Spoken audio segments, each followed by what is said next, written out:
Innovative. Dynamic. Gritty. Determined.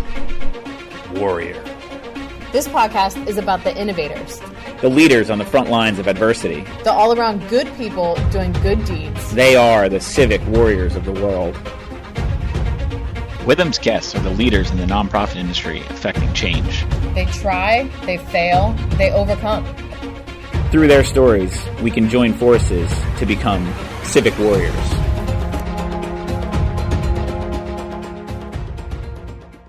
Hey, Warriors. On today's episode of Withum Civic Warriors podcast, we talk with Nancy Rudgers of Nourish, New Jersey. Nourish, New Jersey, previously known as the Community Soup Kitchen and Outreach Center, is a nonprofit organization creating lasting solutions to hunger, homelessness, and poverty by offering food, housing services, work readiness programs, and medical, social, and education services 365 days a year. We talked with Nancy today about operating before and after the COVID-19 pandemic and how they shifted operations and implemented innovative solutions to continue to nourish those in need. Let's welcome Nancy to the show. So Nancy, welcome to our Civic Warriors podcast. We appreciate you taking the time to chat with us today. Well, thank you, Brad and Ashley, for having me on. I appreciate this opportunity to talk to you and to all the folks that are interested in nonprofits. Awesome. So just for everybody's knowledge, Nancy works over at Nourish, New Jersey, which was formerly known as the Community Soup Kitchen and Outreach Center, which is a super cool not-for-profit organization in the Morris County area. We're located in Morristown, but we handle people throughout Morris County. Awesome. So thanks for joining us. So I guess Nancy, why don't you tell us a little bit about what Nourish New Jersey does? I think it would be great for everyone to get a little background on what you're about. Sounds great. Thank you. Sure. Well, we did start out as the Community Soup Kitchen and Outreach Center back in 1984, serving soup and sandwiches to anyone who needed food. And then over the years, we've expanded to an organization that provides outreach services as well. So today, given that we help people with food insecurity, homelessness, and poverty issues, we thought that it was time to change our name. And so what we did was back in October of 2019, we decided that it's time for everyone to realize that we're more than just a soup kitchen, and we named ourselves Nourish New Jersey.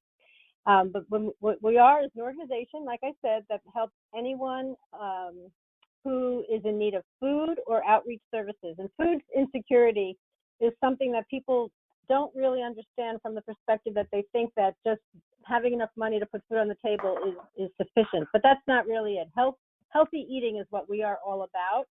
And for the most people that are living like paycheck to paycheck, they don't have the money to afford healthy food for their families, for themselves. So they tend to buy low-cost, inexpensive items so that they can feed their family. But unfortunately, that results in healthcare issues, as we all know, and obesity, high blood pressure, things of that sort. So what we do is we make sure that we can provide healthy food to people. We provide breakfast and lunch every day, 365 days a year. And then we offer what we call free farmers markets. And the free farmers markets is where we actually go out and rescue food from supermarkets, food stores. In the summertime, we actually have access to gardens and the orchards and things like that. And they give us all this food, fruits, vegetables, things of that sort, and we redistribute it for free.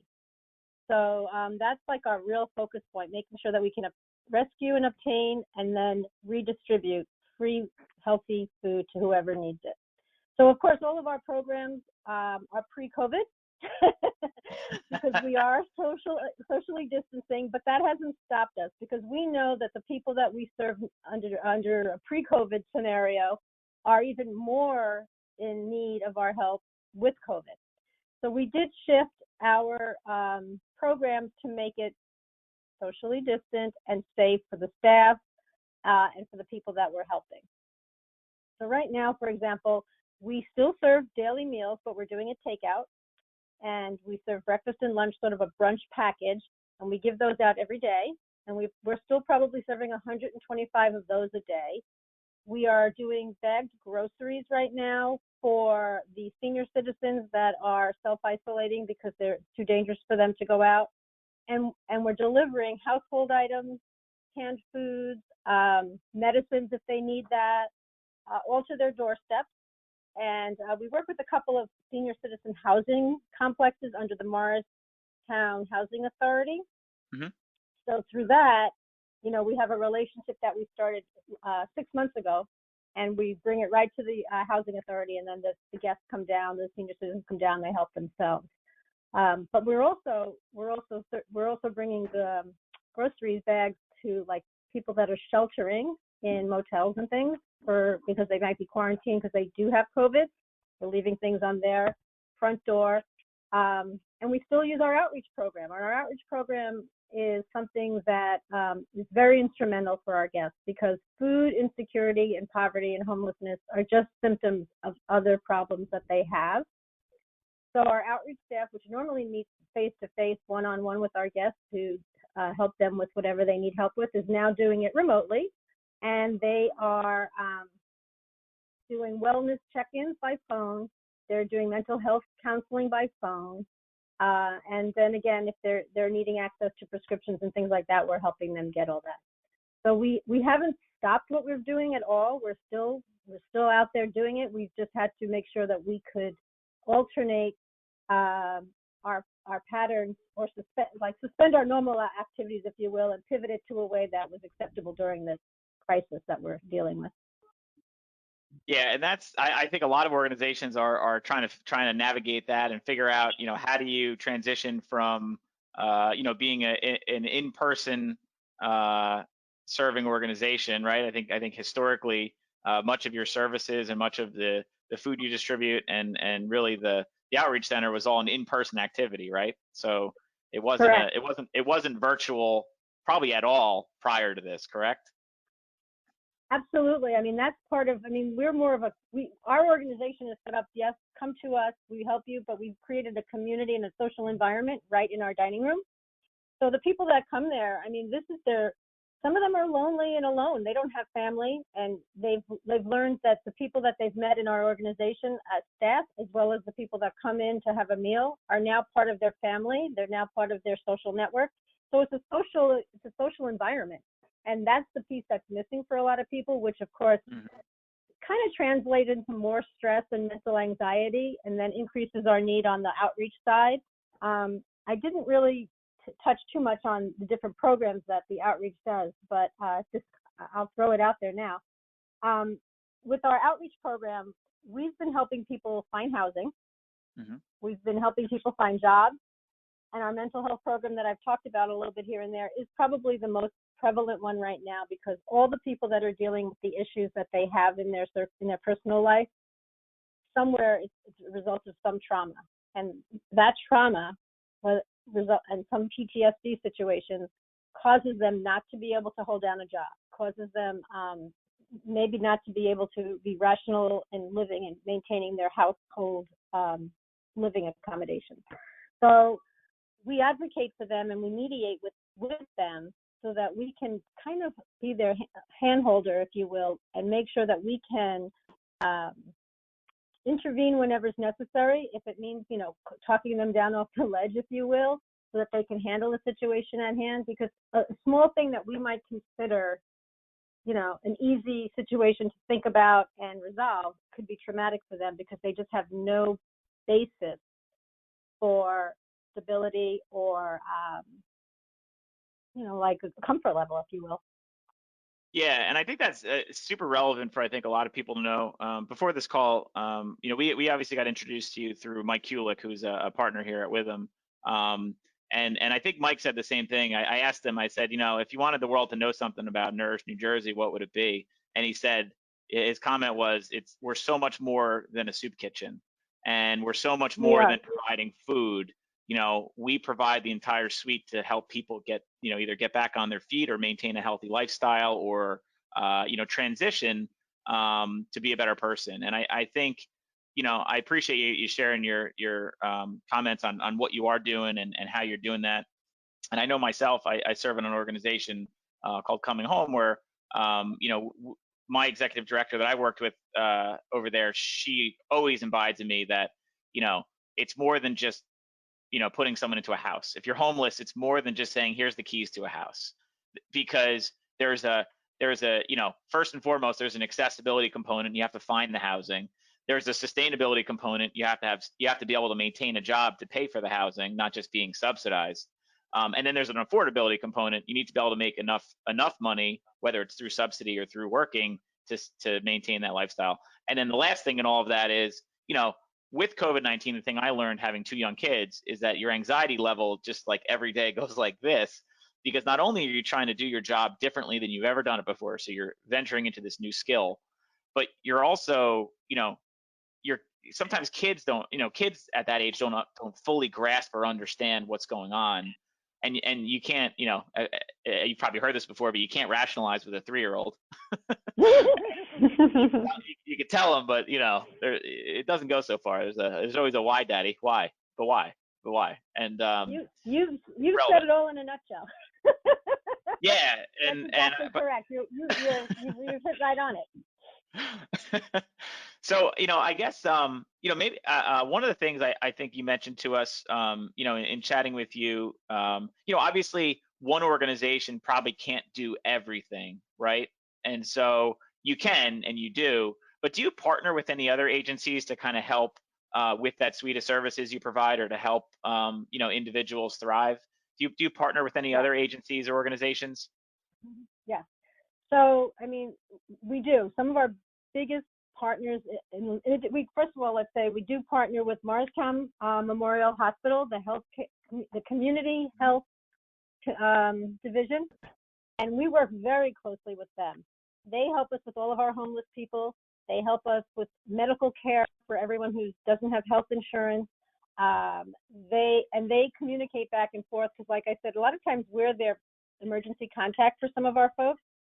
So we have a direct line with that division of Morristown Memorial Hospital, and we each client that goes there is getting personalized help, and we monitor them, and we make sure they're following the medical protocol that's being given to them if that's necessary.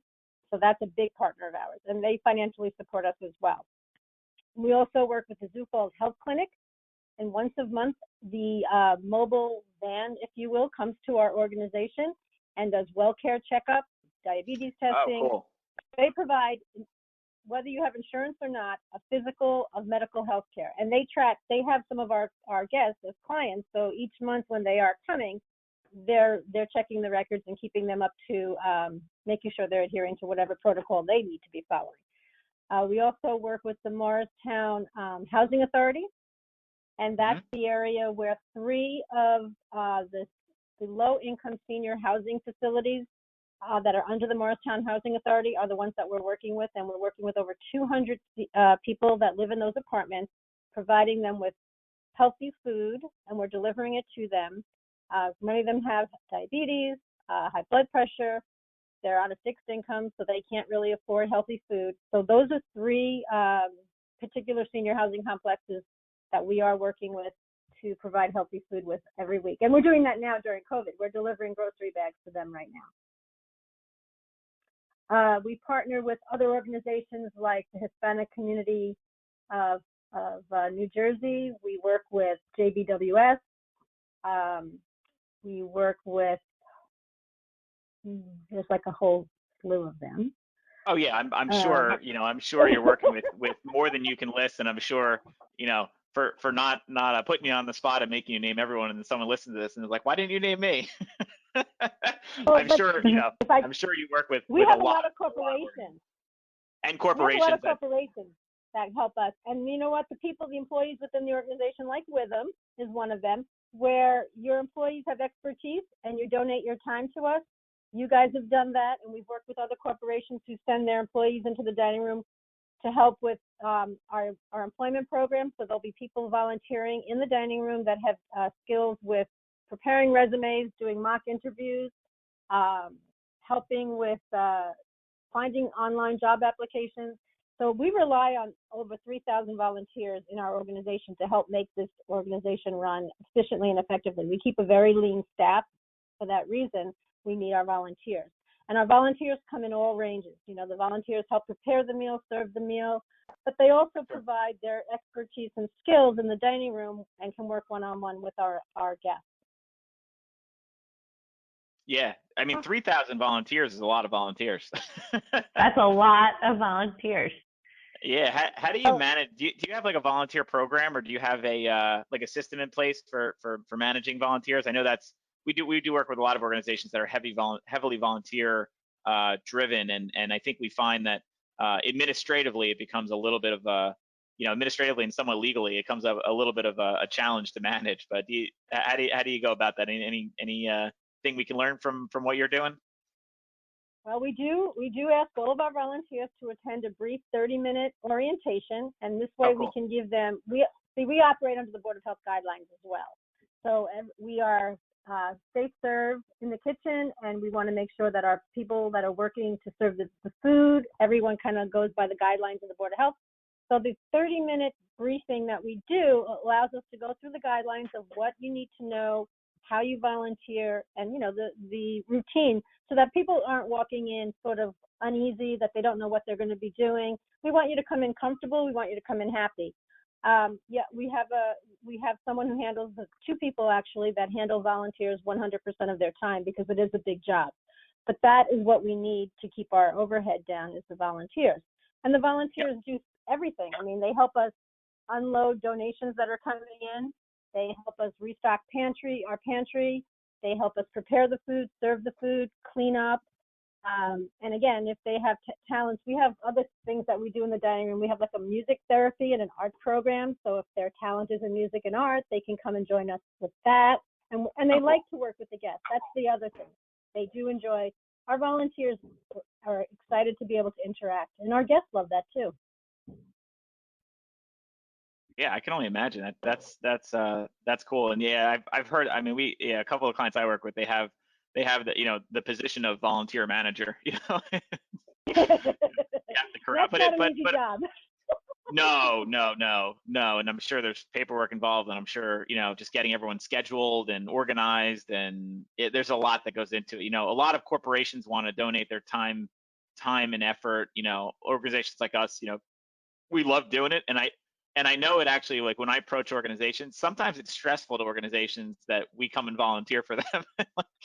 I think we respect and understand that, and try to, you know, I know a couple of the organizations that we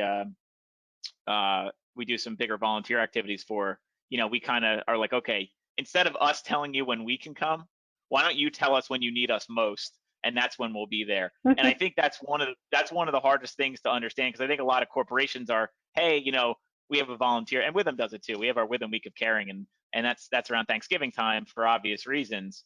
But sometimes organizations we work with are like, yeah, we don't need you around Thanksgiving time. We need you in the summer. Like, we have some trees in the back. Can you cut those down for us? And Witham does come in November to help us in our dining room, and we love that. But I love it because you guys are so energetic and enthusiastic, and we need that, and we want that. And you guys do whatever is needed to be done. You're not picky. Oh, yeah. I have one that we volunteer for every year, that they manage the trails in New Jersey, up north in Mahwah, and I've had to, we've like cut out like sticker bushes. Like, I think you know, one year we were moving logs and like clearing trail, and it's so much fun. And we get like 10 people. Everyone loves going there. But we, you know, once again, we pivot to what, you know, the organization needs. And I think anyone that, you know, works with nonprofits just needs to understand that a lot of it is about what the nonprofit needs, not about just, you know, doing something. And I think, you know, it's cool that you have a volunteer program. It's cool that you have someone that manages it, and that you are so volunteer driven, because, you know, that allows you to provide the services you provide is with those volunteers. We can't, you know, mutually inclusive relationship where you can't do your services. You know, you could never afford all the people that you need to do everything that you do, you know, in a nonprofit environment, especially in a post-COVID environment when contributions become uncertain right now. So I just want to take a step. True. Sorry, go ahead. No, I was just going to say that is so true, because we set up team building events for our corporations to come and volunteer, and usually there's a donation involved, and now we're losing that little piece of financial support that we used to have historically with not having corporations come in and volunteer. Okay. Yeah, and so the one thing I wanted to take a step back to, and it's somewhat related to that, and it's, how did you make the transition from, being in person to being, going virtual and, abiding by the state social distancing orders? And for those that don't know, we're in the state of New Jersey. I said Morris County right up front, but I think we do have some folks that listen that are non-state of New Jersey. So this is in the state of New Jersey. And obviously New Jersey is under a stay-at-home order right now for a period of time that I'm not 100% sure about. And so how did you make, how did that, just talk to us a little bit about how you made the transition, right? I mean, I imagine there's a lot of individuals at your organization that you had a meeting of the minds of sorts, but can you walk us through a little bit how you transitioned? Like what did that process look like to make that happen? So absolutely. So we have been open, we're open 365 days a year, and for 36 years, we've never missed a day of closing our doors. Through snowstorms, hurricanes, we are open. We've never closed. So on March 13th, no matter what.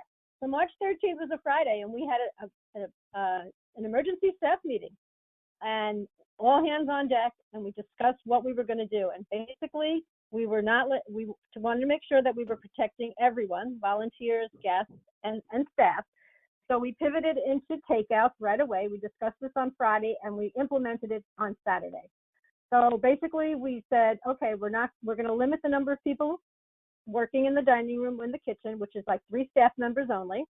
And 3 people will come in, and we will be making bagged meals, and we will be handing them out. We opened the front doors, we created table space between us and the guests, and we had one staff member at that door handing out the meals, and then 2 people in the dining room making the food, if you will. And we're from that day till now, we're still giving out 125 brunch bags a day. Then we also discussed, well, that's just not enough, because we always have take-home food available in the dining room for guests to take home to prepare in their homes. So we decided that, okay, we also were going to make grocery bags filled, because what we want is we don't want really to have people coming to us. If we can give them enough groceries to stay home for several days, it's safer for them than to be out and about. So the combination of the two, our plan was, let's send people home with as much food as we can provide them with so that they can self-quarantine during this pandemic. What we found was that we're still getting the daily people coming in, and those are the people that are more or less homeless or in shelters. So, and the folks that we are giving the grocery bags to are families of low income, and they are getting meals for a family of 4 roughly that would last 2 to 3 days. And you know what? Like I said, we're a small staff, but we pivot fast, and we know our track record is to be there for our guests, and we know if we don't open our doors and give them what they need, they're not getting it. So there was no questions asked by the staff. I mean, basically, we knew what we had to do, and we did it. And we've been doing it since March 14th is when we started, and it's worked out well. We have 3 people a day coming in, and we rotate the staff so that initially when we were doing this, we wanted to make sure no one was sick. So we were kind of staggering the staff with the thought processes. God forbid any of us are sick. We didn't want to wipe out our staff. But thankfully, nobody on our staff is sick or has been. That's great. That's wonderful. So you chose a plan right from the get-go that you could probably use to sustain hopefully the whole way through, and hopefully the whole way through is short-term, so much long-term. Not our biggest problem is having the money to buy all the food, because we're buying all the food. We're not taking donations. That was the other thing. We stopped taking donations, again, from a safety standpoint. So we had to change and purchase food. The problem we were also incurring was that a lot of these suppliers didn't even have enough food to give to all the different areas. We do work with the Community Food Bank of New Jersey, so they have been very supportive during the pandemic, and we probably I'm sure we pick up once a week from them, so that helps us with like the non-perishable goods. But now we've got to transition a little bit more, because like I said earlier, Non-perishable foods, canned goods are not what we really want to give people, but that's what we did for a month, thinking this was a short-term issue. But now that we see it as long-term, we're going to implement in the next couple of weeks, working with our supermarket chains again to get the fresh fruits and vegetables so that we can now give out more healthier foods. And with the warmer weather coming and people with their personal gardens, we're asking anyone who has gardens if they want to donate some of their fresh stuff. We'll take their fresh fruits and vegetables and we'll distribute it. Wow, that's great. How are you collecting those fruits and veggies? As like a drop off?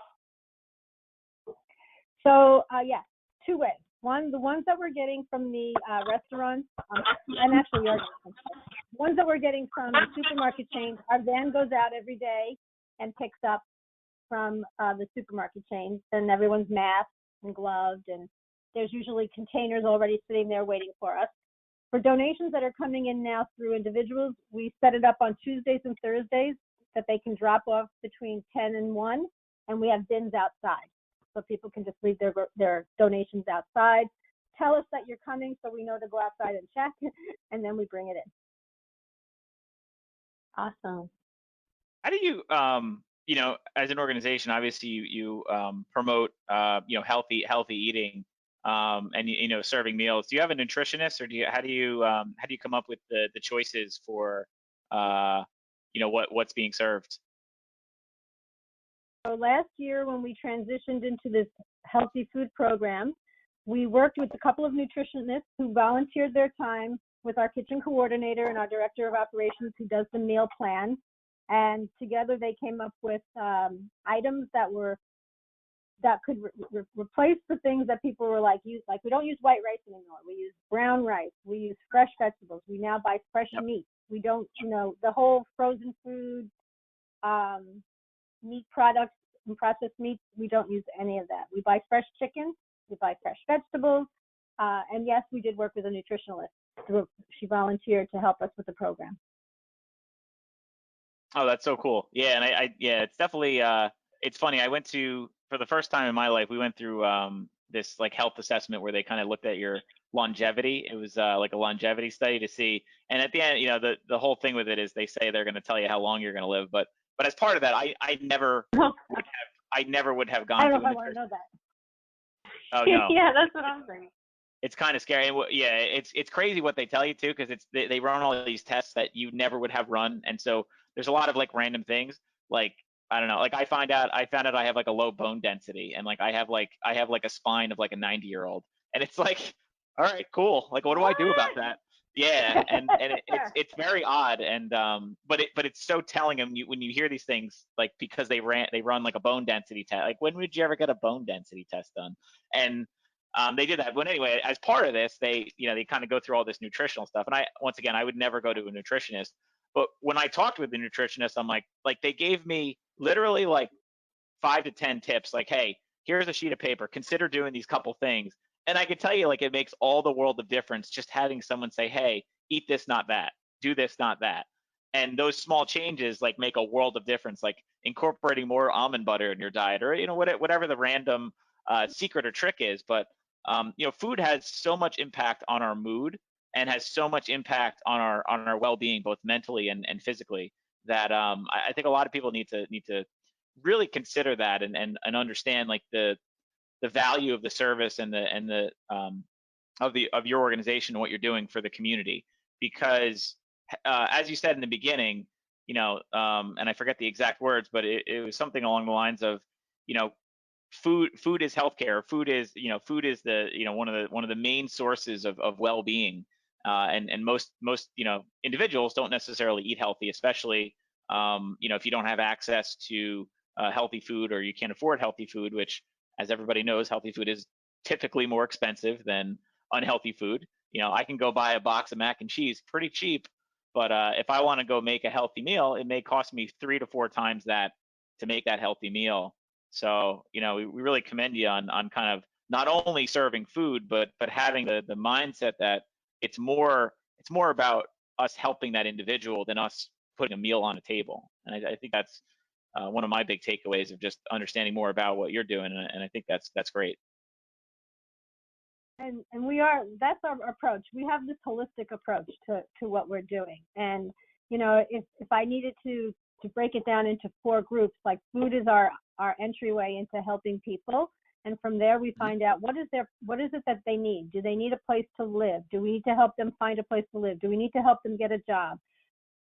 But all of that kind of intertwines with each other. And then the end result is, what is their medical condition? What is their health like? Are you taking this all, are you encompassing all this together? And a lot of times people will get help in a single area, but it's not really helping them become self-sufficient. And we want to be able to provide tools for people that are becoming self-sufficient.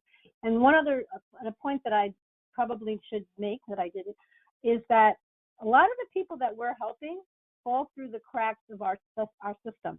They are the hard to help people that can't access services through traditional ways. They don't meet criteria. They don't have, a lot of our organizations that are out there require you to fill out applications and forms. Number one, that's very intimidating for some of our guests. Number two, we don't have any requirements to get our services. Everything we do, food, housing, employment, medical, is free. No questions asked. And we help everyone, regardless of their religious background, ethnic background, their personal financial situation. And we know that when you're coming to us, you're in need. We don't have to worry about filling out an application that you qualify. And that brings me to the other thing, is that we're 100% self-funded. That's what I was going to say. It's government funding that actually creates a lot of that administration, because a lot of the funding is dependent upon circumstances. And you're correct. With government funding, there's thresholds, there's scales, there's a whole slew of different eligibility criteria that us as auditors end up auditing on organizations. So we come across it a lot. But there's income levels you have to meet. And what's interesting is that a lot of those sometimes are very, very low bars to receive a government subsidy. And there are so many people that are in that, working 2 jobs, kids, families, that don't meet those criteria because they're doing everything that they do, which is incredible, but they don't necessarily meet those.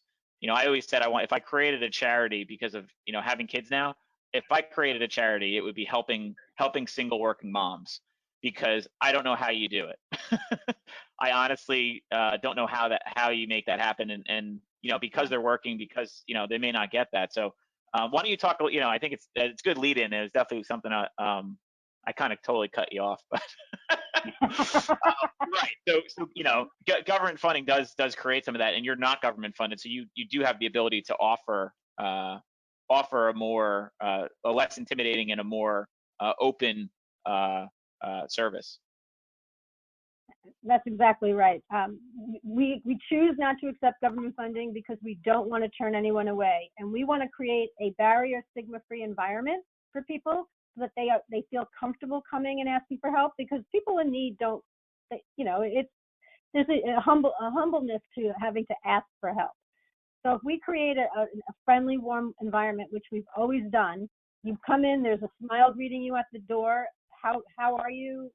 What can we do for you today? How about a cup of coffee? We sit down with our guests, we get to know them, and then over time we build this relationship where they feel comfortable coming to us for help. And you can't do that if you're getting government funding, because you do have restrictions, you do have reporting requirements, and it would be taking us away from helping the people that need our help. And we're providing an environment where they can just come in. And most of our clients come through word of mouth because they know that we're going to help them regardless of their situation. So we do rely on individuals donating money to us. We rely on schools. We have some supporting congregations. And we also look for private foundations. I do grant writing, so I will apply for private money. And we look at corporations. So anyone and any amount of financial support is important for us to sustain our programs, because they are all free. And the things, in addition to just buying food, if we're helping someone find a home, I should say, or an apartment, they don't have the savings to put a security deposit down and get a place to live. So we may need to help them with that. We may need to give them seed money to do that. people looking for jobs probably don't have interview clothes. Part of our work program is to be able to get them a haircut and a suit or a dress that they can go on their interview and feel comfortable about themselves, give themselves some self-esteem, confidence, so that when they're on that interview, they'll get that job. So there's a lot of seed money that goes into getting people back on their feet, and we're okay with that, and we have donors that are totally on board with supporting that. So that's where all of our money goes to, going into the programs to get people back on their feet. And it all starts with them coming in for a meal. Yeah. That's wonderful. Really nice. So how do you, talking a little bit, I imagine what's, as you mentioned, you're purchasing the food, you're obviously providing funds for certain services, or, purchasing maybe clothes or a haircut. How are you transitioning your fundraising efforts right now? Just given that, obviously times are changing and everybody's a little bit uncertain about what's happening to public contributions in the world. How are you thinking about it, and how are you kind of approaching the next phase of, we'll call it fundraising? Oh, we're going to keep doing what we're doing, which is, working with stewardship with our existing donors, because they've been a basis and a foundation for us for 36 years. But we've increased our marketing on social media, which was something we were a little lax in the past. So now we're more out there on Facebook and Instagram, like all the other organizations are. We during COVID, we actually put out an emergency fund relief campaign through letters and through social media. So we were hoping that people will either send us a check or go on our website, www.nourishnj.org, and make a donation online through our website. And then again, searching out for some more grant opportunities, because there is some COVID funding out there. One of the things I was trying to do recently is just reconnect with my corporate teams that have been sponsoring the day over the years. And with the Sponsor the Day program, there was a financial donation. And like I mentioned earlier, we don't have that right now. So I was hoping to look for ways to get the companies to re-engage with us. Like maybe they have some corporate citizenship teamwork going on, or certain special programs for COVID. And that's kind of one of the things that I'm hoping I can reconnect with them and look for ways that the individual employees on their own could come up with fundraising ideas. We have a couple of people that are doing something on their own. I have a group that's raising a garden, and they're going to sell the flowers and herbs from their garden, and all proceeds will come to us. So people are getting creative. We have volunteers making masks for our guests. So there's financial, and then there's time and services. So, but we're always looking for ways to keep the programs going. Yeah, and I mean, it seems like you're doing that, which is good to hear, and definitely I think we're all kind of challenged by what do we do next, what's the next move? I think about it every day is what's the next thing that I should be thinking about? What's the next thing that that I should be doing? So from your perspective, I guess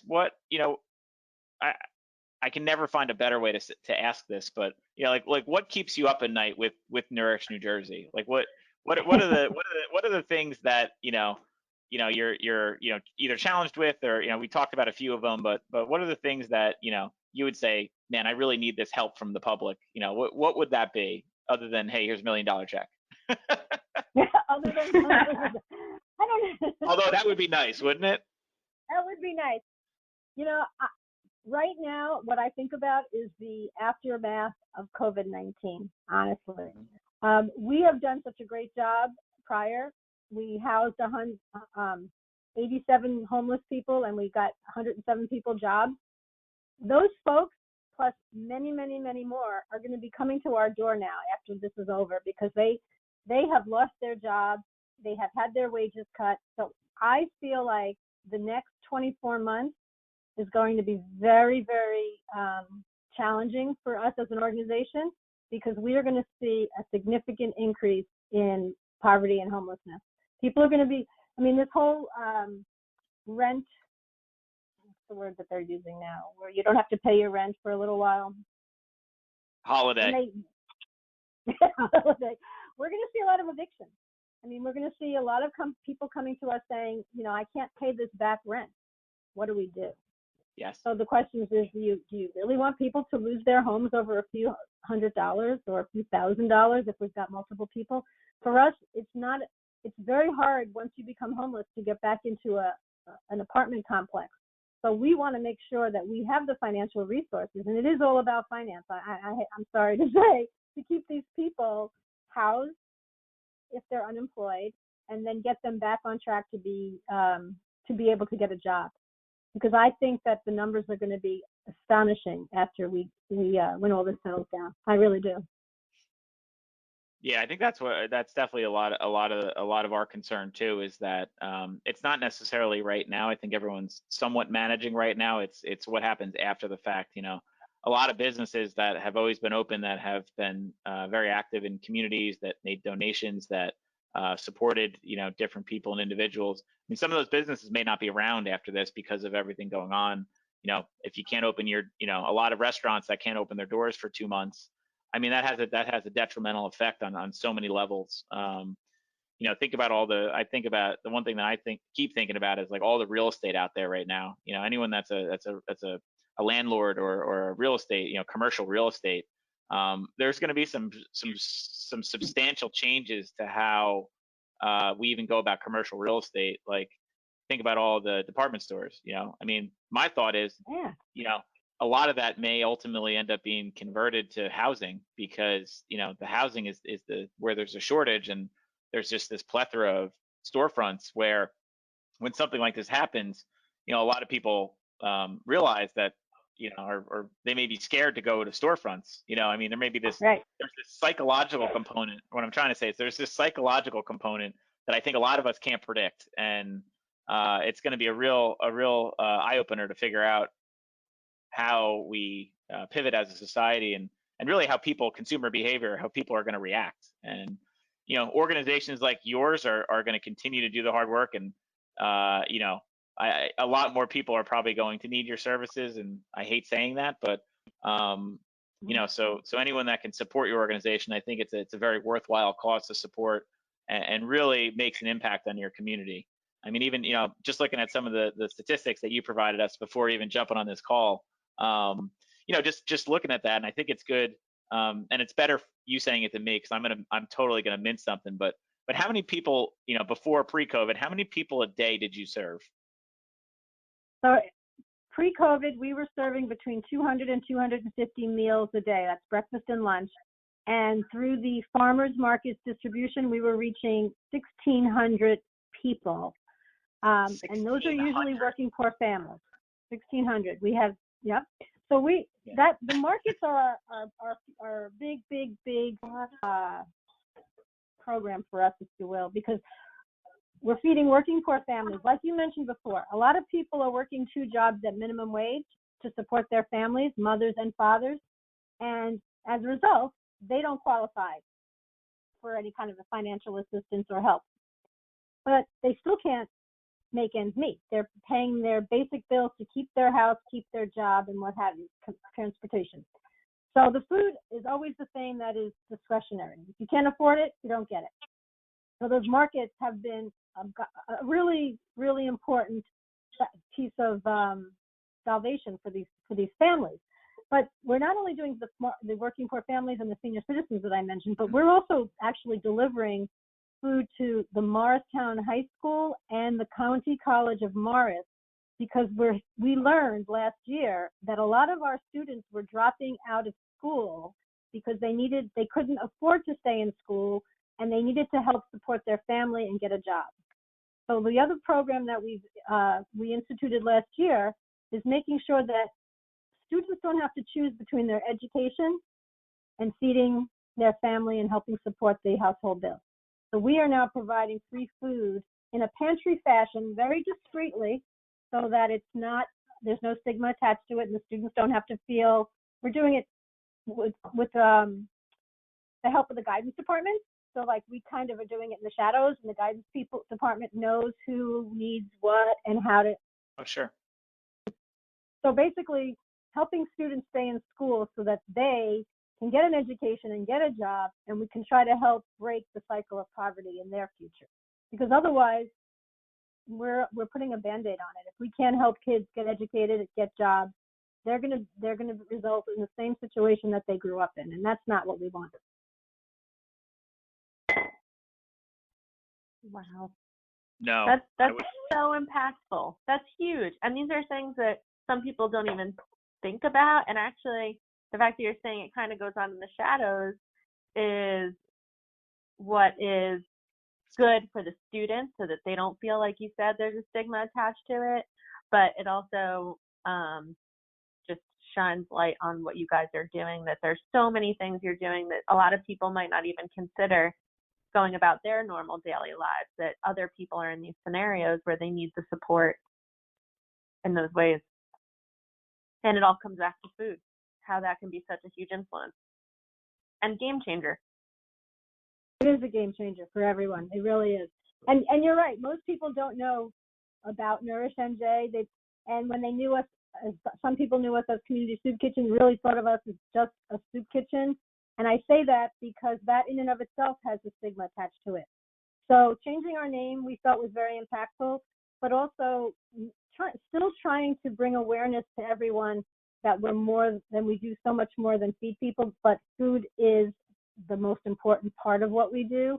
And that leads to what Brad was saying earlier. Your whole mental, physical outlook and being changes if you're eating healthy. And we take it for granted. 100%. Yeah, the dictionary term "hangry" is a real thing. It is a real thing. I experience it all the time. And there's also, for all of you that know, when you have young kids and they're your kids, I heard this the other day that I gave my son, it was my birthday a few weeks ago, and his birthday is actually coming up, and we gave him cake. And apparently there's something about blue icing that I didn't know, but someone told me that if it might be an urban legend, but someone said that blue icing actually makes kids go like completely bananas. And he ate this cake, and within 3 minutes, he turned into a monster, like an absolute. He was like throwing stuff across the room. He was running around screaming, But you put that into context of what you're doing, and you realize that, like, why is that? Well, it's sugar. Kids shouldn't have sugar, and anyone that's a parent out there, don't give your kids sugar, because this is what happens. They throw their little toys, their action figures out the windows, and sometimes they go through the windows. And you go through this rigmarole, but you realize that it's as simple as just, okay, I can give my kid cake with sugar or cake without sugar, and it will make all the world of difference. It's crazy to think about. Or you just say no more cake. I don't think you should for his birthday. You better make sure he has a little icing, or he'll be jealous. Yeah, we decided we're just not going blue icing. I'm telling you, someone told me this urban legend that, like, it's like the color blue icing. There's something in the dye that causes issues. But anyway, I digress. That's great. What else? Yeah, I mean, from our perspective, any I think you told us, but I'll just reiterate it. If anyone, is looking to make a donation to Nourish New Jersey, I think you mentioned your website. Your website may be a good place to do that. Is that the best place, you think, to make, if someone wanted to make a donation to you? Yes, the website has our donation button right there that you click on. It's very simple, and it also has our address. If someone would much rather send a check, they can send a check to Nourish NJ, 36 South Street, Morristown, New Jersey. Or, like I said, www.nourishnj.org.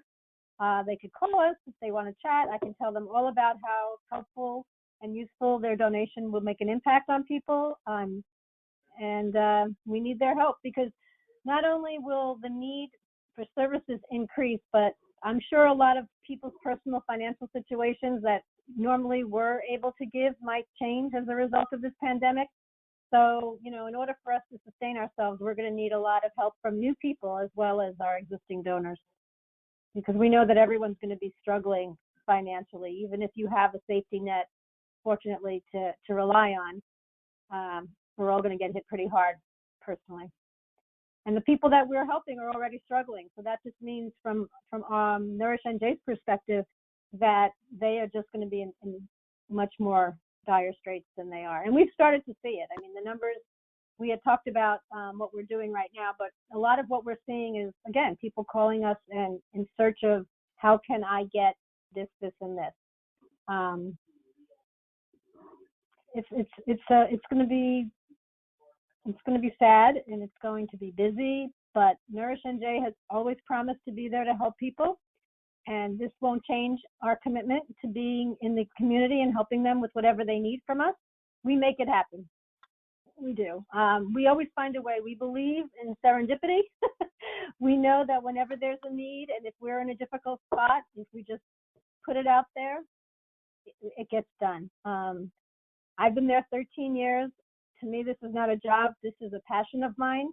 Most of the folks that have been there, that are at Nourish NJ, have been there a long time. Our executive director's been there 20 some odd years plus. And this is not a job for us. This is an important mission that we all take to heart and feel that everyone deserves to have access to healthy food, a place to live, and a job, and children especially.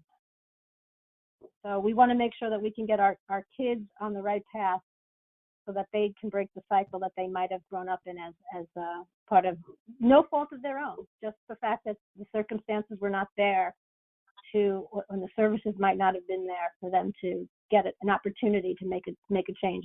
And just, to put a plug in for some of our guests, I mean, many of our guests right now they want to work and they want to give back. And they've taken some of those frontline jobs right now during COVID just so that they can make some money and feel like they are part of helping others.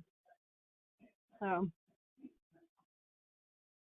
Well, we know if someone needs to find good employment, they can also come to you guys, and I imagine you can make some good recommendations too. So I think that's, it's not just about donating to Nourish NJ, but it's also, if you have opportunities to help the people they're serving, I think that's also very valuable for people to hear and understand, because that's in the bigger picture of what you're doing. So that's very true. We've done that locally in Morristown. We have partnering with the restaurants, although again, now that's changed, but we're partnering with a lot of businesses that know us and know how we work with our guests and how we will be the mediator between the employer and the employee. And that's something that I would like to mention. If there's an opportunity for another company in need of an employment person, reach out to us. We match people's skills and expertise to what the need is. We're not going to just, say, here, John, go take this job, because we don't want John to fail, and we don't want our reputation with this company to be tarnished, because our goal is to make sure we maintain relationships with businesses so that we can rotate people through different job opportunities. So we have been successful with that in the grocery business. We have a lot of employees. We got jobs at supermarkets, at restaurants. I'm sure a lot of those restaurant employees are going to be coming back to us if restaurants start shutting down. We'll see. But we would definitely welcome the opportunity to partner with any company that is looking for help and is willing to work with us. We are willing to work with them and kind of do a good match. We pre-screen our folks. We help them, with whatever training they need, in addition to, like, if there's on-site training at the employment place. So that would be a great way to collaborate with us. Yeah, no, I love that thought, and definitely something that we don't always think about. We generally, people may go traditional routes or put job postings online, but sometimes you have to bring, you have to go to the source. Like with us, when we hire, we go to the colleges. It's not just putting a job posting, hey, we need a couple kids. I mean, we're so active with college campuses, just meeting the next generation, of people getting into the profession and onto our profession, that that's how you make it happen. So it's a great resource. You're a staple in the community, and definitely I learned a lot just by kind of listening to some of the things you're doing, and you're definitely doing a lot of good for a lot of people, as you just mentioned. So any closing thoughts for us? We definitely talked about a lot. Definitely had a great love talking with you. This is awesome. Any closing thoughts for us? I just want to thank you for this opportunity again. I hope that the folks that are listening have learned a lot about Nourish NJ. And again, we have a wonderful website. We have wonderful staff members that are always excited to tell you a story. I have lots of guest stories that I can tell you happy endings. And if there's an opportunity to donate to our organization, we would greatly appreciate it. And thanks to you, I hopefully have gotten my message across about our organization and the wonderful things that our programs do to help people get back on their feet. And you know what? With one last thought is that, many of us are only one trauma or one disaster away from being a guest at our door. And I'll tell you that I've heard that story from people who have volunteered that for the grace of God, they're not on our standing on our food line. And I agree with that. I think that many people don't realize what one medical catastrophe, what accident in their family situation could do to impact their personal, their personal finances, their personal living conditions. And you would never dream that you might be on the other side of this organization getting our help. But that's what we have seen, and we might see a lot more of in the future. So we all have to be grateful that we are where we are right now, and hope that we can share our treasures with people who need it. Totally Absolutely. agree. Yeah, thanks for sharing that with us, Nancy. Thanks for your time. Thanks for bringing that up, and I definitely hope that everyone out there listening definitely has a good sense of what Nourish New Jersey does. If you don't, definitely check out their website, reach out to Nancy, and really just we appreciate kind of talking about all the good things you're doing and kind of sharing some of the challenges you're facing among the times, and I think a lot of people will learn from this, and we really appreciate it. So thanks so much. Hey Warriors, thanks for tuning in. On the next episode of Civic Warriors, we'll talk with Greg Weiss and Sharia McCrae from Foundation Academies about the challenges faced by schools and how they are providing innovative solutions and quality education to the students in Trenton, New Jersey. Make sure to subscribe to Civic Warriors, and thanks for all your support. Have a great day.